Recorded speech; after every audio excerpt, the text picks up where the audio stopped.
So this series is going to be of my Hinnom experience in a multiplayer game.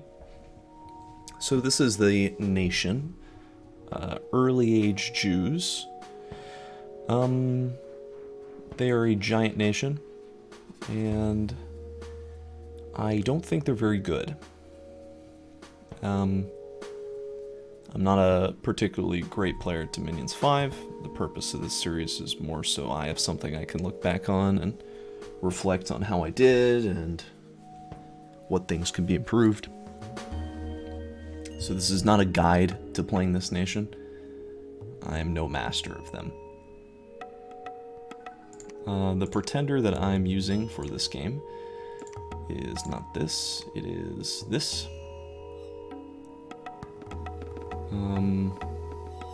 Basically a pretty minor bless. I'm not interested in using their sacreds to really great effect. Just sort of a nice buff to make the mages stronger with reinvigoration, magic resistance to make the mages better, and blood surge, because it's really good. It helps Melkarts, which are such a great unit. They're really the best thing this nation's got going for it. But the main purpose was to take really powerful scales. And I only took 4 candles because candles are overrated. And you're not ever going to pump out that many sacreds on this nation anyway. So let's start on turn 1. I think I'm going to do about 5 turns in one of these videos. So here we are on this map, the Floating Archipelago, a very pretty map. And we are starting up here. Our starting province is pretty nice, and we have a lot of expansion avenues to go for. We are starting right next to a throne. So what I'm doing on this turn, prophetizing my scout and just sitting with the commander. You start with an army consisting of light infantry, which just suck. These guys are just bad. And then Avite swordsmen, and these guys are considerably better. Pretty okay protection for the era. And their chance to hit isn't that bad, but if they do hit, they'll really kill. Versus these guys, which they have a javelin, which will always miss, especially in numbers like these. And their chance to hit is lower, and their damage is also lower, and their protection sucks. I am producing just this Ami mage because I want to hit an air random to start getting air sights so I can start pumping out owl quills, but also the other paths aren't too bad for sight searching either. And I'm making a few sacreds because these guys are really good. Like, they do eat my population and they do cause unrest, but they really help with early expansion. And that's it for this turn. Looking at the other players. So first off, the names for these pretenders are trash. I think this is a very low effort game. Augustus, terrible name for Ermor. He's playing... His god is the Morning Star, Burning Soul, God of Every Flame, so it's Fire and Astral, which is just stupid. Just a stupid bless. Not going to make his Equite good. They don't need Fire, they don't need Astral. They need blood. They need big blood. And they need resistances. Giving them attack skill is a meme. These things already have good enough attack skill. What are you going up against? Look at your competition. Where are the elves? Where's the high defense? You got Vanheim. This player is... I think they suck. I think this player's not very good, so I'm not really worried about them. And then the Great Pre-Masticator, a wonderful name. His god, the foremost of the Westerners, which I think is a Nature 4, Guardian of the Dead, which I think is Death 4, and the Self-Manifested Queen, some female pretender. Early Age Calum is fun. This player is quite new, but they are familiar with the Storm, Lightning Bolt spam, and also Corpse Construct spamming. So I think that's all they know how to do, so not too worried. And then we have the Pale Python, Desire of all nations, God of opulent halls. This guy is probably the newest player in the game. I think this is his second time playing, and the first time he played multiplayer wasn't even very real. But Agartha is a fine nation. I think his pretender is the snake, just from that name alone, and these very nondescript titles, like Earth. Yeah, the snake has Earth, so... but Agartha is a scary nation, especially on this custom map, which has a lot of caves all right next to each other. You can really spit out a lot of great olms very quickly with Agartha on this map. So Agartha probably spawned somewhere within this cave network on the map. This is the map as a whole, by the way, what you're seeing right now. Interesting things to note about it is there are some strong, or hard to see connections between some provinces, like this chain is connecting here to these caves. Also, all the clouded mountain tops connect to each other. Except these two. These two don't connect to each other, but all the other ones connect to each other. Also, this water connects down here, so you can get into this lake, and there's no connection here. This is a land province, but yeah, you can get into this waterfall. This is an interesting water province. Just falls off the world. But this is where we are. And the spawn is kind of rough. Like, we don't have that much expansion to go for, but like this is a swamp, which is like, we got a farmland over here, which is nice. And we do have some access to water over here. We can get into these 3 waterfalls, which just kind of run into each other. Flow into each other, even. But I was looking through the nations. So we got that Draco. I was playing Femoria. This guy is probably the best player of the 4 that I've looked at so far. His god is Patron of Huntsmen, and with a name like Draco, this is probably a dragon. And I think this is nature, so maybe he took like a regeneration awake expander, which seems a little unnecessary. I don't think Femoria needs an awake expander. They're like, look at this thing. Like, look at how good this sacred is.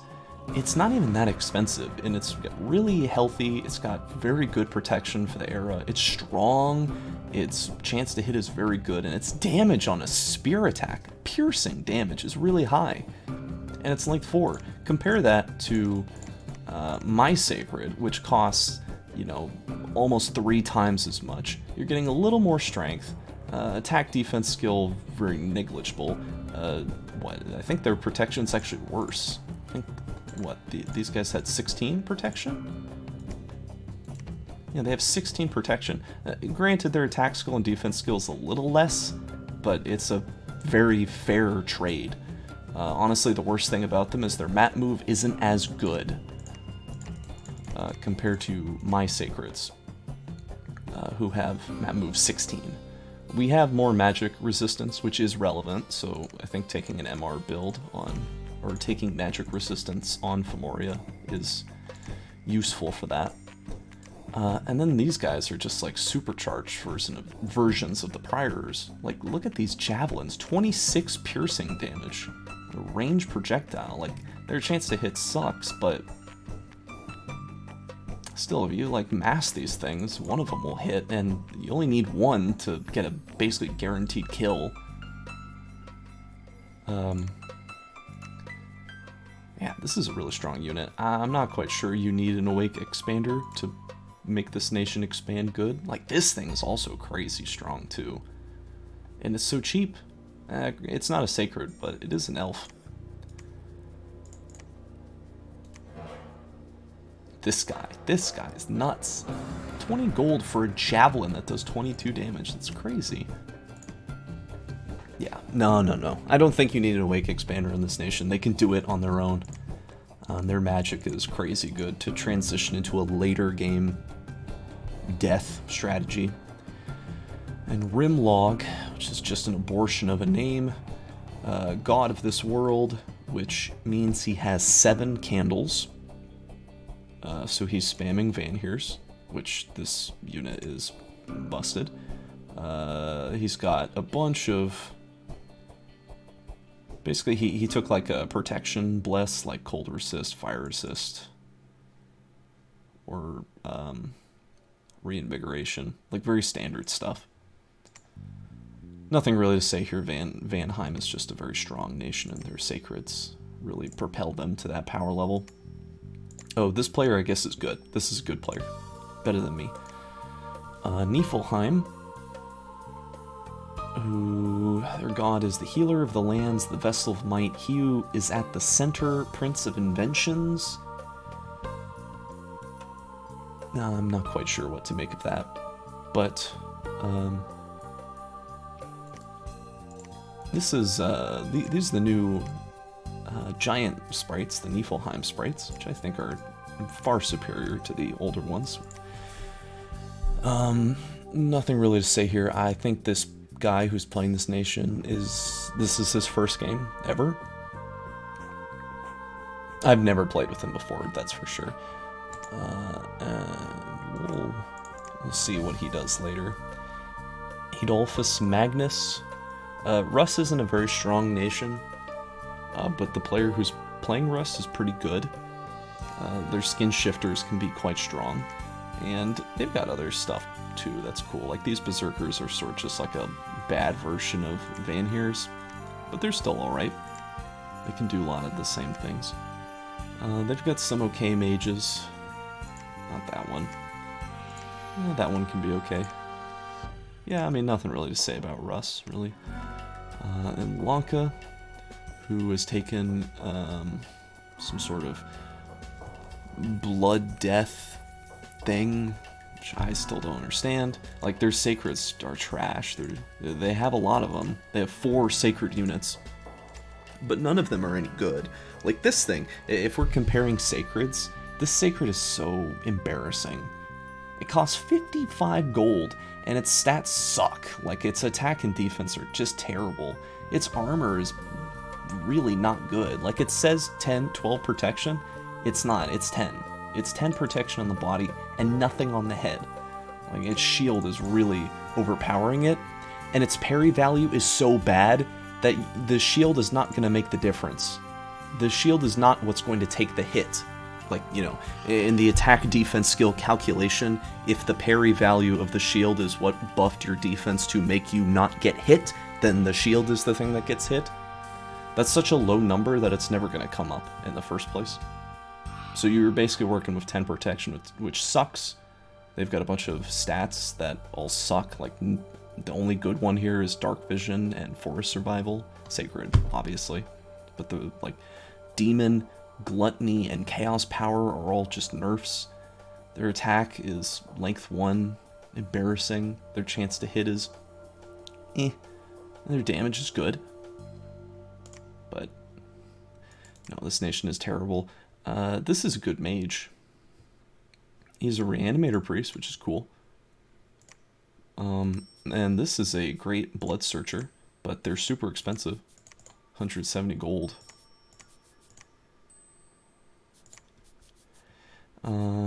And then Atlantis. Oh yeah, and Lanka's the best player in the game. Best Dominions 5 player in the world. And Atlantis is, I don't think this player's that good. Maybe right in the middle. Atlantis is a strong nation. Out of all the underwater nations, they're probably the strongest in the early age. And he has the King of the Crafts, King of Kings, the Divine Shepherd.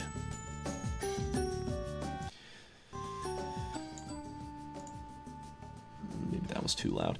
Anyway, I don't know what these titles mean for this guy. Don't really care to know. We need to get 12 ascension points to become a new god, which means we have to take 6 of these thrones, which is pretty crushing. Around me, I've got this throne adjacent, this throne down here, another one over here. So those are the 3 that are closest. I can walk up through this cave to get to this throne, which is somewhat nearby. There's this one in the cave, but now we're really stretching. And maybe that one over there? Or, yeah. Nah, I don't really, yeah, there's not really another one close by. So the throne rush isn't really feasible as far as I'm concerned. But there's a few really great thrones here, like the Crystal Throne, which lets you produce this mage, which is just busted, or the Iron Throne, which lets you make basically the same mage. I mean, it's busted for the same reason. It gives you the same cross path. That's just crazy good. And there's some other cool mages like this guy, or where is it? Or yeah, you get this Windmaster. You can get the Gnome, which is neat. Yeah, there's some good stuff here. The Inner Throne would be very nice if we could snag that. More Blood Slaves and more Order. The Hydromancer's definitely an excellent mage, and would be really good for us if we could get that. If this province is that. It would help a lot with the underwater expansion, which is definitely a possibility. So that's it for that turn. We're going to go to turn 2. Where's turn 2? This is such a terrible mess. So only 4 people proclaimed prophets. So I guess the other players are thinking of putting it on another unit, like a cap-only commander or something useful. A random event happened in Hinnom. We got 36 unrest, plus 3 misfortune, and 1 unit has been cursed. Luckily, we were patrolling on the province, so we did cut down on a little of the unrest, which, thank God that I did do that, because if I didn't, my income would be even lower. But if you recall, my income was 415. Now we're down to below 300, so we've lost 100 gold right off the bat, just off of a random event. And you can look around and see these are not feasible expansion options. Like this is a throne, it's a no-go zone. This has got Earth Gnomes, not very impressive. Burgmeister Guards, high defense, who cares? A huge Crusher, okay, that's unkillable, except by my Sacreds, but otherwise it's not really that threatening. Appears to be commanded by Satina the Sorceress, who's a super overpowered, like, random spawn NPC mage. So this province is just completely inaccessible. Like, she can cast basically every spell in the whole game at, like, max level, just crazy overpowered. And here we got Lizards. I continue the trend of getting Lizards every game, which is cool. But this is, Lizard Warriors are super hard to kill. So that really just leaves this province. I got a Astral random, not too impressive. My research is going to go down Construction 4 to buff up my mill carts, get them good equipment, and then Alteration to further have them cast spells that they can buff themselves on, like Iron Skin or Mist Form, or Mist Form. I don't think they could be air, right? No, definitely not. Right, yeah, not that. But the Iron Skin that's a big one. Also, yeah, really just Iron Skin is the main thing. I mean, they can cast Luck, I guess, but we could do that at level 1, cast Personal Luck. I'm recruiting a Horite Shaman to start site searching for all these 3 paths, which is pretty big. And because our income has been terribly crippled, we really can't produce anything else out of the capital. So just making a Spearman and a Charioteer. Charioteers are pretty good for expansion because they trample. And they're somewhat tanky. 16 protection is not bad at all.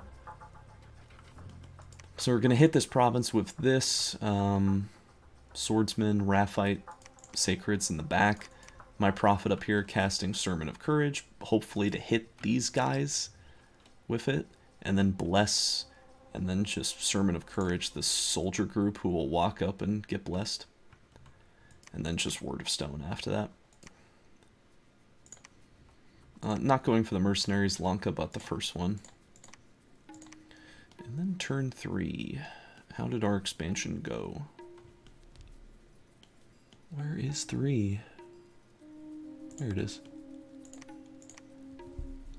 So we finished Construction 1, and Kalem and Niflheim both made profits. No interesting names. But Russ and Agartha, and I think someone else still haven't. We've got another unexpected event. 15 unrest, We're gonna check out this battle. I mean, this is pretty obvious how this goes. Like, my sacreds when, or I'll show you how they look when they're blessed. So, yeah, this is the bless. I think I showed this already, but Reinvigoration 2, Magic Resistance, Blood Surge, they hit pretty hard, especially when Blood Surging. Nothing really in the way here, and once they get Blood Surge, they're pretty strong. Their stats are quite impressive. We just run over those guys. They run in fear. So we had another unrest spike event in this province. So we've crippled our income again. Probably lost another 40 gold in this province. Still has a lot of unrest, so we're still losing like 100 gold here. I'm making more charioteers, and this woman, which is, in retrospect, I think a mistake. I don't know what the purpose of that was. I probably should have just made this guy, and I should have made another commander, but I'm really strapped for gold. Like, I'm just so out of money at this point.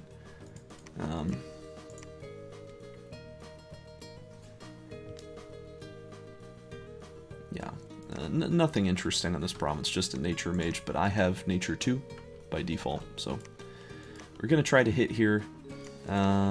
Still haven't found anything super duper interesting. This province will be easy to take, thankfully, and hopefully this too. So we can go to turn 4. Proclamation from Russ. Russ finally did it. Rah rah, Rasputin is the prophet.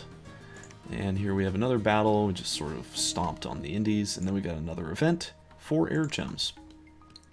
Thank goodness our luck 3 scales are starting to come back.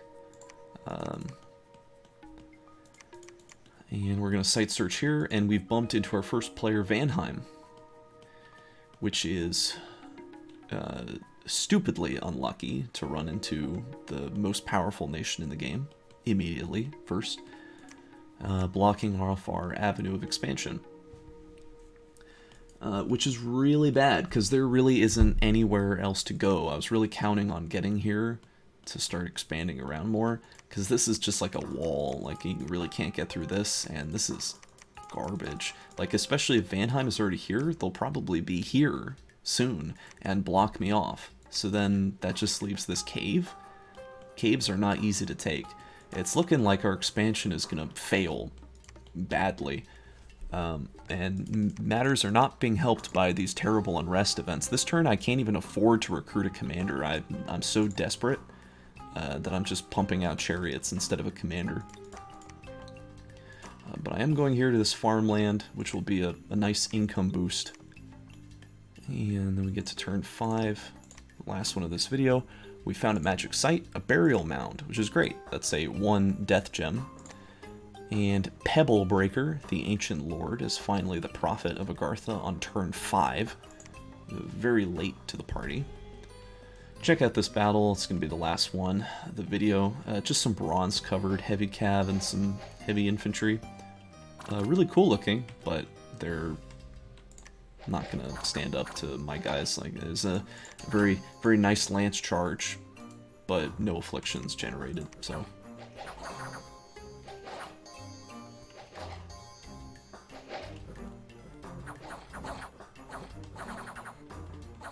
just brush them aside like they're nothing. And what did we find? We found Long Dead and Ghouls, which are gonna be pretty easy to take. And this province, which I wanted to take, but Vanheim told me if I did, he would declare war on me, because his capital is here. So we are quite squeezed in into this little zone that we really can't break out of, because this is Vanheim's capital. So there's no way out except through this cave. We'll have to see what's up there. Hopefully we can beat the Long Dead here. And this turn I'm recruiting another Ami, and some more Charioteers. Yeah, the Burial Mound is a nice magic site, 1 death gem. And just recruiting more Charioteers to help me out. I'm going to try to take this province with 7 chariots and 1 Spearmen, there's definitely a lot of risks. Lizardmen can attack 2 times. They have piercing attacks. They're strong. Like, they hit hard. My protection is substantially better than theirs, so I'm sort of relying on the idea that I could trample through the first wave of lizardmen and cause a rout from HP loss, because they'll just die instantly. Like, this hit, 18 damage, yeah, they're done. Dead in 1 hit, for sure. So no way they're going to be able to resist that, because but our attack skill isn't very good. It's only 10. And I think their defense is 9. Which is, like, it'll hit more often than not, but our HP isn't that high. Our protection is not really good enough to absorb the amount of damage they're going to pump out. But I'm hoping that maybe a trampling strategy will work. This is, like, fluctuated between 20 and 30, and there's also crocodiles there. So perhaps there's, like, 20 lizards, and I could kill at least, maybe 7, 10 of them on the first wave. So that could be enough to cause an HP rout. That's my thinking, anyway. Yeah, anything that we can recruit here? No, just bronze people. Quite healthy provinces that we've taken, though. It's really helped our incredibly meager income. Our capital is almost back to normal. But we'll have to see what happens in the next episode.